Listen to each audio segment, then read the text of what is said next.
about this and it sounds very scary. It sounds scary to me too. But actually, this virus is very hard to catch. It's on people. That's mostly where you would catch it from. But you have to come into contact with bodily secretions, things that have come out of the people, essentially.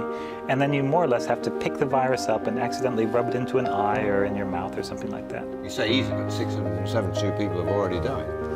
This is true, but the virus is a very fragile little thing, and the disease is mostly the immune system of the body. This is what the immune system looks like when it's fully turned on and really attacking something. It just happens that it's attacking the person. But this isn't a virus that can spread like a common cold. You can't catch it just by sitting this close to someone, for example.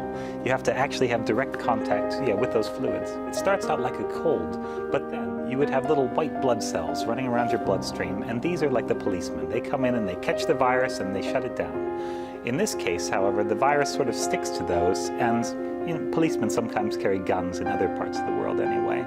These basically empty the full magazine of their gun into the bloodstream, and this just damages everything. It just wrecks organs and things like that. There are people even living in the same house as people who have Ebola and caring for these people that don't get sick. It can happen, certainly, but it's really very difficult to spread.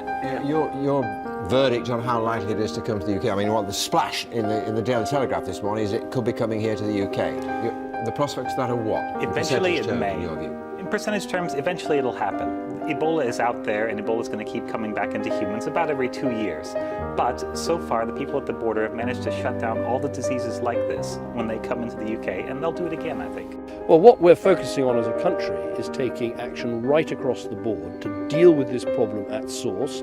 We're making a bigger contribution than almost any other country in West Africa to help deal with the crisis at its source. But quite rightly, we're taking all the steps we can to keep our own people safe here in the UK. And what we do is we listen to the medical advice and then we act on that advice, and that's why we're introducing these screening processes at the appropriate ports and airports. This is BBC Television from London.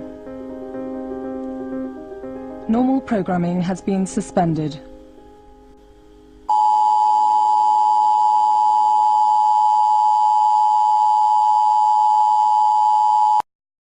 This is an emergency broadcast from the BBC. This is not a test. The following message is being issued by the Ministry of Defence. There has been an outbreak of Ebola within the UK. All civilians are to get to shelter immediately. The most affected areas are London and Manchester.